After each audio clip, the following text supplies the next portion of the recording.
ইন্ডিয়াতে যে নির্বাচন পরবর্তী যে আমাদের বাংলাদেশে যে আমরা ইম্প্যাক্টের সংখ্যাটি করছি না। প্রধানমন্ত্রী নরেন্দ্র মোদীর নিরাপত্তা ভেঙে ভেতরে প্রবেশ করে বিক্ষুব্ধ জনতা।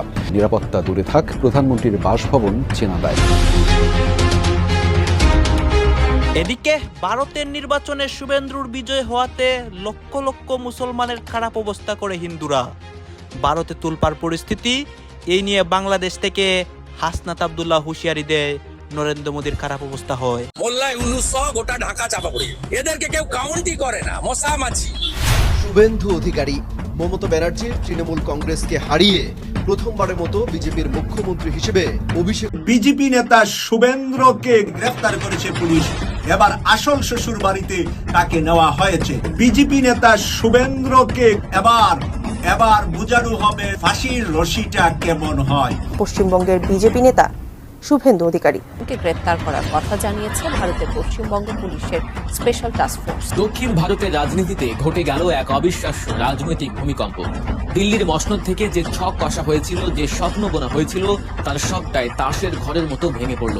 ভারতের জাতীয় রাজনীতির সবচেয়ে বড় দুই শক্তি, বিশেষ করে নরেন্দ্র মোদীর নেতৃত্বাধীন ক্ষমতাসীন জোট যখন দক্ষিণাঞ্চলের এই দুর্গ দখলের জন্য মরিয়া হয়ে ঝাঁপিয়ে পড়েছিল, ঠিক তখনই রূপলী পর্দার এক নায়ক বাস্তবে এসে ছিনিয়ে নিলেন পুরো মঞ্চ।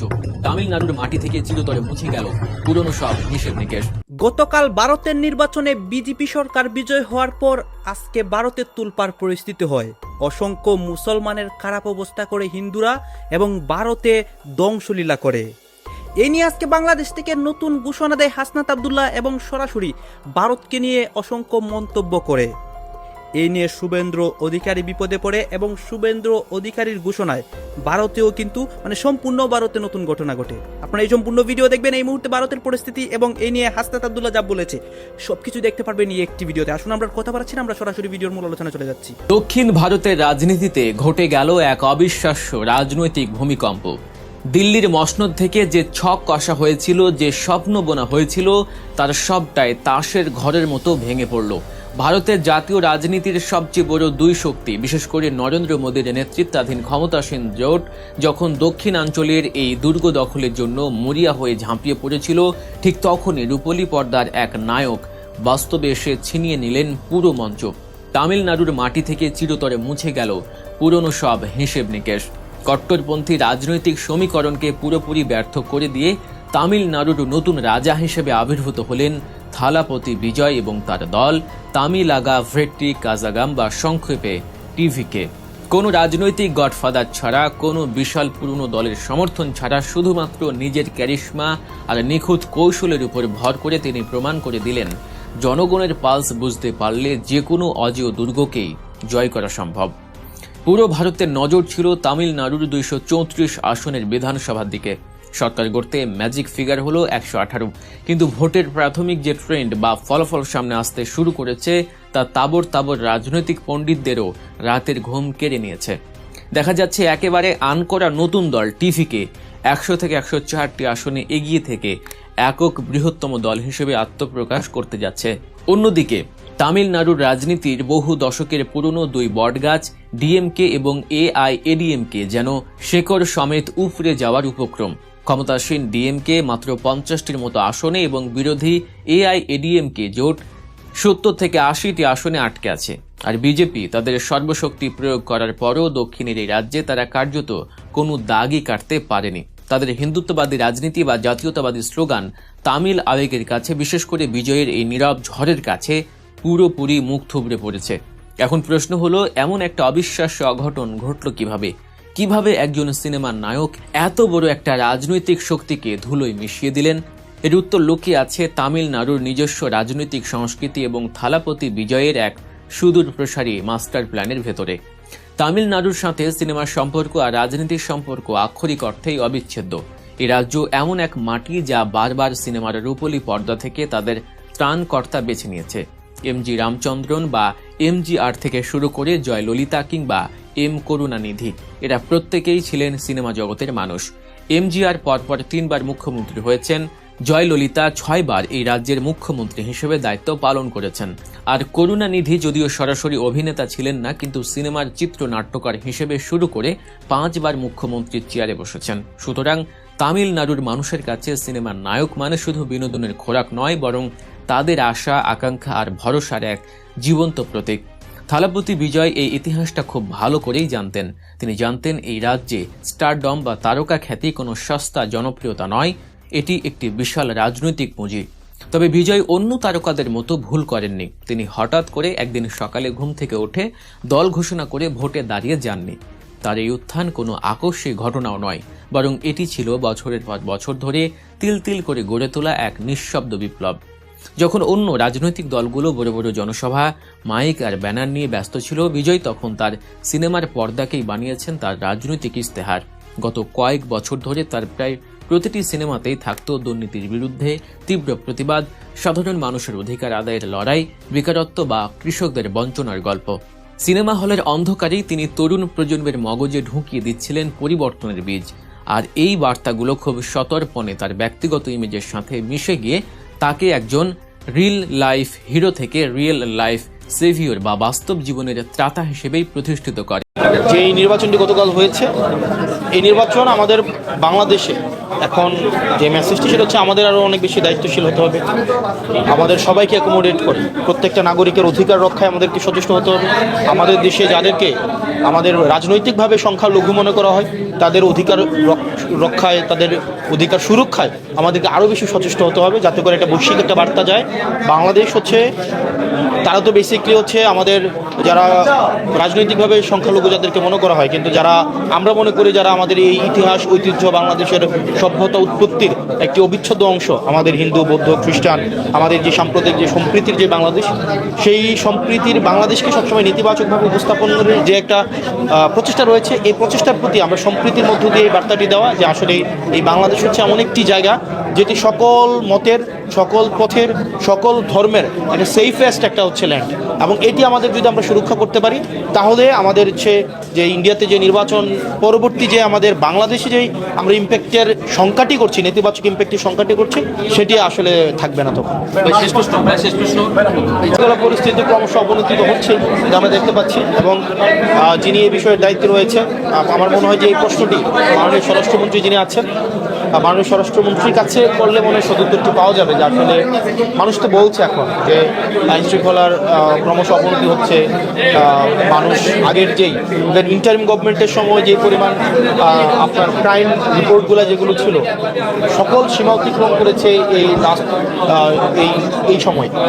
মমতা বন্দ্যোপাধ্যায়ের এক সময়ের ঘনিষ্ঠ রাজনৈতিক সঙ্গী ছিলেন বিজেপি নেতা শুভেন্দু অধিকারী, ছিলেন তৃণমূলের এক সময়ের সেকেন্ড ইন কমান্ড। অথচ আজ সেই শুভেন্দুই মমতার প্রধান শত্রু হিসেবে পরিচিত। কিন্তু কিভাবে বিশ্বস্ত সহযোগী থেকে মমতার কট্টর প্রতিদ্বন্দ্বী হয়ে উঠলেন এই বিজেপি নেতা, বিস্তারিত জানাচ্ছেন তৌফিকুল আশিক। পশ্চিমবঙ্গের ক্ষমতার মসনদে বসতে যাওয়া শুভেন্দু অধিকারীর রাজনীতির হাতেখড়ি ৮০ দশকে কাথির প্রভাত কুমার কলেজের ছাত্র পরিষদের হাত ধরে। রাজনৈতিক পরিবারে জন্ম নেওয়া শুভেন্দু ১৯৯৫ সালে কংগ্রেসের টিকিটে কাউন্সিলর হয়ে যাত্রা শুরু করলেও তার ভাগ্যে লেখা ছিল অন্য কিছু। ১৯৯৮ সালে মমতা বন্দ্যোপাধ্যায় তৃণমূল কংগ্রেস গঠন করলে তখন থেকেই মমতার ছায়াসঙ্গী হয়ে ওঠেন শুভেন্দু। প্রথমবার বিধায়ক হিসেবে নির্বাচিত হন ২০০৬ সালে। কোয়ালিটি সম্পন্ন আন্তর্জাতিক মানের still bar CSRM, committed for better still.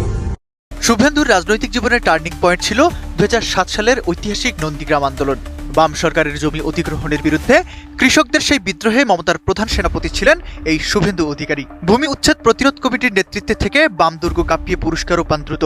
যুব তৃণমূলের সভাপতি থেকে শুরু করে দুবারের দাপুটে সাংসদ। তৃণমূলের ভিতরে তার প্রতাপ ছিল আকাশচুম্বী। ২০১৬ সালে মমতা তাকে পরিবহন মন্ত্রীর দায়িত্ব দিলে মনে করা হচ্ছিল শুভেন্দুই হবে তৃণমূলের ভবিষ্যৎ কাণ্ডারি। কিন্তু ফাটল ধরে ২০১৯ সালের পর। তৃণমূলের অন্দরে অভিষেক বন্দ্যোপাধ্যায়ের উত্থান শুরু হলে কোণঠাসা হয়ে পড়েন শুভেন্দু। মেদিনীপুর থেকে মালদহ যে নেতা একাই জঙ্গলমহল আর উত্তরবঙ্গের সংগঠন সামলাতেন, তাকেই একঘরে করার অভিযোগ ওঠে মমতার বিরুদ্ধে। অবশেষে ২০২০ সালের ডিসেম্বরে অমিত শাহের হাত ধরে বিজেপিতে যোগদান করেন শুভেন্দু। ২০২১ সালে নিজের চেনামাঠ নন্দীগ্রামে খোদ মমতা বন্দ্যোপাধ্যায়কে পরাজিত করেন এই নেতা। বিজেপিতে যোগ দেওয়ার পর শুভেন্দুর রাজনীতিতে আসে আমূল পরিবর্তন। তিনি কেবল একজন সংগঠক হিসেবে নন, বরং হিন্দুত্ববাদী রাজনীতির বলিষ্ঠ কণ্ঠস্বর হিসেবে আবির্ভূত হন। তার বক্তৃতায় বেগম কিংবা সনাতনী শব্দের ব্যবহার ভোটারদের এক বিশাল অংশকে মেরুকরণ করতে সাহায্য করেছে। আরজিকর কাণ্ড থেকে শুরু করে নিয়োগ দুর্নীতি, মমতা সরকারকে আক্রমণ করার কোনো সুযোগই তিনি হাতছাড়া করেননি। তবে শুভেন্দু অধিকারী মানেই বিতর্ক, বিশেষ করে বাংলাদেশের প্রতি তার সাম্প্রতিক মনোভাব ঢাকার নীতি নির্ধারকদের জন্য গভীর উদ্বেগের কারণ। অন্তর্বর্তী সরকারকে নিয়ে তার ইসরায়েলি কায়দায় শিক্ষা দেওয়ার হুমকি কিংবা সীমান্ত অবরোধের ডাক দুই দেশের কূটনৈতিক সম্পর্কের ক্ষেত্রে এক বড় চ্যালেঞ্জ হয়ে দাঁড়িয়েছে। বালুরঘাট সীমান্তে কটা ট্যাঙ্ক নিয়ে এসে খড়গাদা দিয়ে সাজিয়েছে। ওরা 60-70 সালে আছে। ওখানকার এই মূর্খগুলো, অশিক্ষিতগুলো, মোল্লা রাজাকারের বাচ্চা, পাকিস্তানের নাতি, 5টা ড্রোন শুধু পাঠাবে, এখানে ফটো উইলিয়াম থেকে টিপবে আর ওখানে ধপাধপ ধপাধপ ধপাধপ। পশ্চিম বাংলা এখন বিজেপির দখলে, এটা প্রায় নিশ্চিত হয়ে গেল। এবার বাংলাদেশের 12টা বাজবে। কেন বাজবে এবং পশ্চিমবঙ্গের নির্বাচনে তৃণমূলকে কিভাবে পরাজিত করা হলো বাংলাদেশ স্টাইলে, হাসিনা স্টাইলের নির্বাচন হলো ভারতে, পশ্চিমবঙ্গে, এবং নরেন্দ্র মোদী শেখ হাসিনার আওয়ামী লীগটা করেছিল নির্বাচন জিততে, ঠিক সেইভাবেই পশ্চিমবঙ্গে বিজেপির বিজয় নিশ্চিত করল। এর ভয়ঙ্কর ভয়াবহ পরিণতি ঘটবে ভারতে। তো মমতা ব্যানার্জি পরপর 3বার নির্বাচনে জিতলেন, আর 2021 থেকে 2025 পর্যন্ত। এবার তৃণমূলের পরাজয় ঘটলো। এই নির্বাচন বাংলাদেশ, এই নির্বাচন যে বিরাট ভাবে রিগড হয়েছে, মানে নির্বাচনটা যে সঠিক হয়নি সে ব্যাপারে আলোচনা করব। এবং তবে হিন্দুত্ববাদের উত্থান ঘটেছে, এটাও অস্বীকার করা যায় না। তবে এই নির্বাচন সঠিক এবং সুষ্ঠু নির্বাচন হলে তৃণমূল আবার সংখ্যাগরিষ্ঠতা পেয়ে সরকার গঠন করত। বিজেপি পশ্চিমবঙ্গে জেতা মানে বাংলাদেশে আরেকটা ফ্যাসিবাদী দল ধর্মকে ব্যবহার করে আবার ক্ষমতায় চলে আসতে পারে, সে সমূহ সম্ভাবনা রয়েছে। তাই আমি পশ্চিমবঙ্গের নির্বাচনে বাংলাদেশের উপর কি প্রভাব পড়বে, বিজেপির বিজয় যে বাংলাদেশকে 12টা বাজাতে পারে, সেই ব্যাপারে হুঁশিয়ারি দেওয়ার জন্যই আপনাদের সঙ্গে আমি কথা বলছি। এবং বিএনপি সরকার, মন্ত্রীবর্গ, এমপি, বিএনপি সমর্থকদের একটু ওয়ার্নিং দিচ্ছি, সাবধান করে দিচ্ছি, সাবধান। আপনারা ভারতকে খুশি করার চেষ্টা করে বাংলাদেশের জন্য কেবল দুর্যোগ আর দুর্যোগ ডেকে আনবেন। দয়া করে এটা করবেন না। আমি তারেক রহমান সাহেব, আমার অ্যাক্সেস নেই, দেখা হয়েছিল, আমার কোনো কথাবার্তা হয় না। যারা ক্ষমতায় থাকেন তাদের সঙ্গে আমি দহরম মহরম করি না, কেউ কথা বললে বলি। আমি যে স্যার, হুজুর, ভাই, এই কালচার আমার রক্তের ভিতরই নেই। আমি কাউকে তো সম্মত করতে পারি না, যে কথা বলি না, পরামর্শ দিচ্ছি বিনা পয়সায়। তারেক রহমান সাহেব, ভারতের ব্যাপারে যদি আপনি সচেতন না হন, বিজেপির নেতৃত্বে যে ভারত, মোদী সরকারের ভারত, সেটা বাংলাদেশের সবচাইতে বড় শত্রু। যেটা মৌলানা ভাসানী বলেছিলেন যখন বিজেপির জন্ম হয় নাই, ভারত যে বাংলাদেশের শত্রু, এটা বুঝতে পারাটাই হচ্ছে সবচেয়ে বড় বিচক্ষণতা। এখন কিভাবে নির্বাচনে জিতলো সেটা একটু বলে নেই, তারপরে কি হতে পারে বাংলাদেশের ব্যাপারে সেটাও বলবো। দেখেন, আমি কেন বলছি নরেন্দ্র মোদীর বিজেপি দল হাসিনার কাছ থেকে সমস্ত শিক্ষা গ্রহণ করে তারা এই নির্বাচনটাকে পাতানো নির্বাচন বানালো। প্রথমেই বলে নিই, 91 লাখ ভোটার, পশ্চিমবঙ্গের জনসংখ্যা 9 কোটির মতো, 91 লক্ষ লোক, প্রায় 19% ভোটারকে তারা বলল এরা অনুপ্রবেশকারী বাংলাদেশি মুসলমান। 91 লক্ষ মুসলমানকে তারা ভোটার লিস্ট থেকে খারিজ করে দিল, বের করে দিল। ইতোমধ্যে তাদের 27 লক্ষ লোক ভোট দিয়েছিল। তারা কিভাবে করলো? হাসিনা যেভাবে সুপ্রিম কোর্ট, হাইকোর্ট, সমস্ত আদালতগুলো কন্ট্রোলে নিয়েছিল, এসকে সিনহা সহ যত বিচারক ছিল, শামসুদ্দিন মানিক সহ সবগুলো ছিল হাসিনার দালাল, কেনা গোলাম। ঠিক নরেন্দ্র মোদী ভারতের সুপ্রিম কোর্টে নিয়ন্ত্রণে নিয়েছে। এবং ভারতের সুপ্রিম কোর্টে যখন এই 91 লক্ষ ভোটারের প্রতিনিধিরা মামলা করলো যে আমাদেরকে ভোটার লিস্ট থেকে বাদ দেওয়া হয়েছে, তখন সুপ্রিম কোর্ট বলল ঠিক আছে, আমরা দেখছি, এবার না হলেও আগামী নির্বাচনে আপনারা ভোট দিতে পারবেন। কি ধরনের বদমাইশি করলো ভারতীয় সুপ্রিম কোর্ট! 91 লক্ষ ভোটার, 19% ভোটারকে তারা ডিসফ্র্যাঞ্চাইজ করলো, ভোট নিয়ে নিল, তাদের ভোটাধিকার খর্ব করলো, নিয়ে নিল, ধ্বংস করে দিল। কি অজুহাতে? যে ওরা তো বাংলাদেশি। একমাত্র পাগলও বিশ্বাস করবে না যে বাংলাদেশে, উন্নত বাংলাদেশ থেকে, সমৃদ্ধ বাংলাদেশ থেকে কোনো মানুষ বাংলাদেশ, পশ্চিমবঙ্গে বা আসাম বা মেঘালয় বা ভারতে চলে যাবে। বাংলাদেশের দরিদ্র লোকজন দুঃখ কষ্ট করে বাংলাদেশে থাকবে, তারা পৃথিবীর অন্যত্র গিয়ে কাজ করতে পারে, ভারতে তারা যাবে না, যায়নি কোনোদিন। বাংলাদেশ যদি তার সরকারি দল থেকে ভারতপন্থীদের চিহ্নিত করে করে দর্শক আপনারা তো দেখলেন এখানে কি কথা হচ্ছে, অনেকে কিন্তু অনেক কথা বলতেছে, বিশেষ করে এখানে ভারতের নির্বাচনকে নিয়ে অসংখ্য কথা আসে এবং ভারতের বর্তমান পরিস্থিতি বা ভারতের নির্বাচন নিয়ে যে অসংখ্য ঘটনা রহস্য এইগুলো নিয়ে কথা হয়ে গেছে। এই বিষয়গুলো দেখে এবং দেশের রাজনীতির প্রেক্ষাপটগুলো নিয়ে আপনার মন্তব্য কি, আপনার গুরুত্বপূর্ণ মন্তব্যটা অবশ্যই আপনারা আমাদের কমেন্ট বক্সে লিখে যাবেন। সর্বশেষ আপনাদের কাছে আমাদেরকে রিকোয়েস্ট থাকবে, আপনারা আমাদের চ্যানেলের নতুন দর্শক হয়ে থাকলে চ্যানেলটি সাবস্ক্রাইব করবেন এবং পাশে থাকা বেল বাটন চেপে যাবেন যাতে করে নেক্সট ভিডিওটা সবার আগে আপনাদের কাছে পৌঁছে যায়। ধন্যবাদ।